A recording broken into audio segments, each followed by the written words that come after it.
Bicara tentang kebebasan beragama, pada prinsipnya ada 8 unsur yang dicakup di dalam kebebasan beragama. Yang pertama adalah kebebasan bagi seseorang untuk memilih agama yang akan dianut atau dipercayainya. Memilih untuk menganut agama atau tidak menganut agama tertentu. Wah, ini memang kalau disampaikan secara luas di masyarakat akan menimbulkan kehebohan. Mana mungkin sih ada orang yang boleh tidak menganut agama apapun, kira-kira begitu. Tetapi kalau kita bicara dari hati yang paling dalam, agama itu adalah satu hal yang merupakan hal yang sangat rahasia dalam diri seseorang. Jadi unsur yang pertama adalah kebebasan memilih dan tidak memilih satu agama tertentu. Jadi seseorang dijamin haknya untuk memilih agama.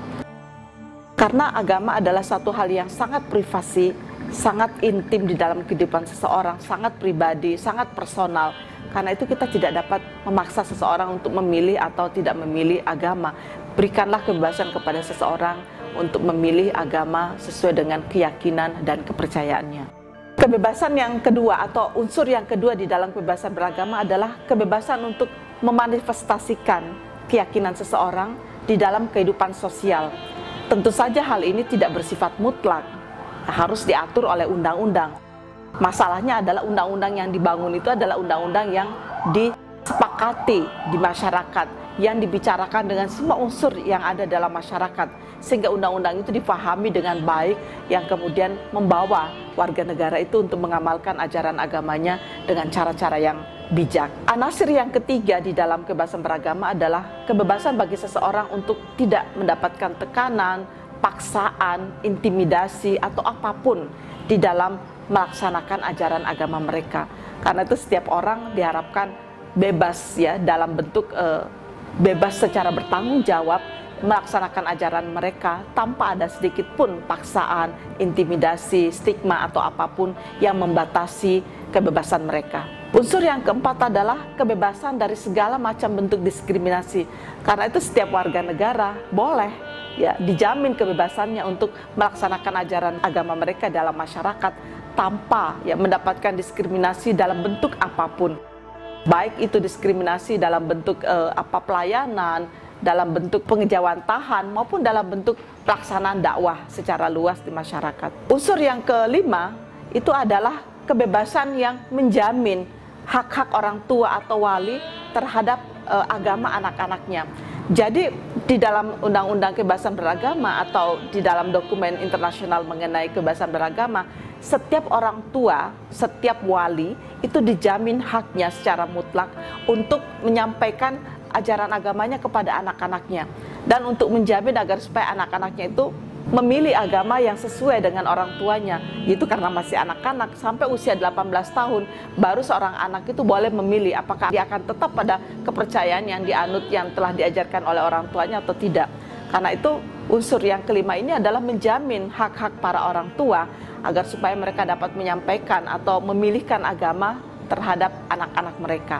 Unsur yang keenam di dalam kebebasan beragama adalah jaminan bahwa setiap warga negara yang beragama itu memiliki kebebasan untuk mengejawantahkan ajaran agama mereka dan berorganisasi yang akan menjamin pelaksanaan ajaran agama mereka di masyarakat. Jadi membentuk organisasi bagi kelompok-kelompok keagamaan itu dijamin haknya di dalam masyarakat melalui undang-undang. Lalu unsur yang ketujuh adalah jaminan bahwa seseorang di dalam melaksanakan ajaran agamanya itu tidak boleh melanggar hak-hak orang lain. Karena itu pastikan bahwa di dalam pelaksanaan kebebasan beragama tidak ada satupun ya orang yang melanggar atau mengganggu hak-hak orang lain, karena setiap orang punya hak yang sama. Tidak boleh ada saling mengganggu hak-hak yang telah dijamin di dalam undang-undang.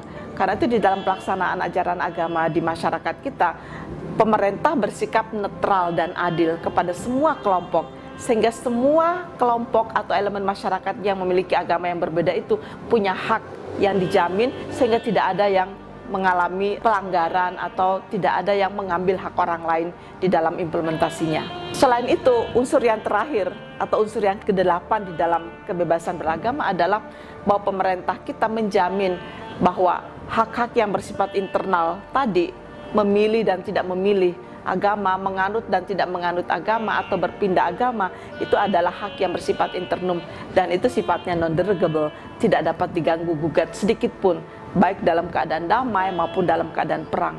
Karena itu setiap warga negara dijamin haknya oleh pemerintah terkait hak-hak yang sifatnya internal tersebut. Karena itu kalau saya melihat undang-undang ataupun kebijakan yang berkaitan dengan kebebasan beragama ini ternyata bukanlah sebuah kebebasan yang sifatnya mutlak, melainkan kebebasan yang juga dibatasi, tetapi pembatasannya itu adalah dibuat dengan undang-undang yang jelas.